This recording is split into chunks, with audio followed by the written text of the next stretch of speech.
Hello everyone, welcome back to my channel Prami 456 and vlogs. ఈరోజు మన video అయితే ఎంతో రుచికరమైన స్వీట్ రెసిపీ చూపించబోతున్నానండి. అతి తక్కువ సమయంలో తయారైపోయే కొబ్బరితో చేసే పుడ్డింగ్, కోకోనట్ పుడ్డింగ్.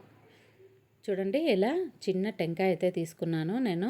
పైన బ్రౌన్గా ఉండేదంతా చెక్కు తీసేసాను. చెక్కు తీసేస్తే బ్రౌన్గా రాకుండా ఉంటుంది. పుడ్డింగ్ అనేది వైట్ కలర్లో బాగా ఉంటుంది చూడడానికి. పిల్లలు ఎంతో ఇష్టపడతారు దీన్ని. మా బాబు కోసం నేను తయారు చేశాను. ఇలా బాగా నీట్గా వాష్ చేసిన తర్వాత ఇలా చిన్న చిన్న ముక్కలుగా కట్ చేసుకోవాలి. పెద్ద పెద్ద ముక్కలుగా అయితే తొందరగా మిక్సీకి వేసినప్పుడు మెదగదు, అందుకని చిన్న చిన్న ముక్కలుగా అయితే ఇలా కట్ చేసుకున్నాను. కొద్దిగా వాటర్ వేసేసి మిక్సీలో వేసుకున్నాను. ఒక అరకప్పు వాటర్ వేసేసి మిక్సీ పట్టేశానండి. కచ్చాపచ్చాగా పెట్టేశాను. తర్వాత చూడండి, ఇలా పట్టేశాను. ఇప్పుడు మనము దాన్ని ఫిల్టర్ పట్టేసుకోవాలి. ఫిల్టర్ పట్టేసుకుంటే ఆ కోకోనట్ మిల్క్ అనేవి కిందంతా వచ్చేస్తాయి. ఇలా 2 సార్లు చేసుకోవాలి. మళ్ళీ వాటర్ వేసి కొద్దిగా మళ్ళీ మిక్సీకి వేసి ఇలా గట్టిగా పట్టేసిన తర్వాత, ఇదైతే వేస్టేనండి, నేనైతే పడేశాను ఇదంతా తొక్కు. చూడండి ఇప్పుడు ఎంత బాగా వచ్చిందో కోకోనట్ మిల్క్ అనేవి.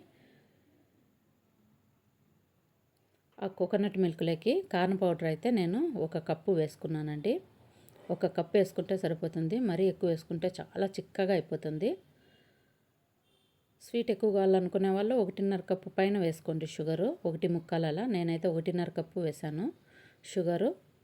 మేము ఎక్కువ స్వీట్ తినము, అందుకని 1.5 కప్పు వేసాను. ఇలా స్టవ్ ఆన్ చేసుకొనేసి ఇలా మొత్తం కరిగిన తర్వాత ఇలా అంతా కలిపేసి స్టవ్ ఆన్ చేసుకొని చిక్కబడే వరకు మనం ఇలా కలుపుతూనే ఉండాలి. లేకపోతే తొందరగా గడ్డ కట్టేస్తుంది, నల్లగా అయిపోతుంది, మాడిపోతుంది. చూడండి, ఇప్పుడైతే రెడీ అయిపోయింది.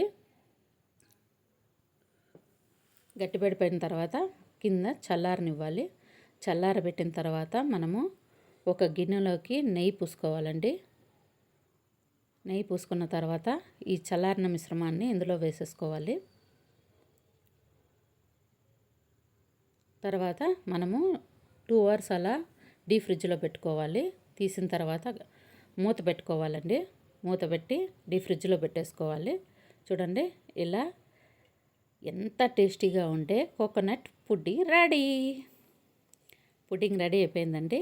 మా బాబు అయితే చాలా బాగా తిన్నాడు. చాలా చాలా బాగుందని చెప్పాడు. మీరు కూడా ఒకసారి ట్రై చేయండి. చూడండి, ఇలా కట్ చేసుకొని ఎంతో స్వీట్గా, ఎంతో రుచికరంగా కోకోనట్ పుడ్డింగ్ రెడీ. ఫ్లఫీగా ఉందండి. చాలా అంటే చాలా నచ్చింది నాకు కూడా. నేను కూడా తిన్నాను. మీరు కనుక ఫస్ట్ టైం నా ఛానల్ చూసినట్లయితే ప్లీజ్ సబ్స్క్రైబ్ మై ఛానల్.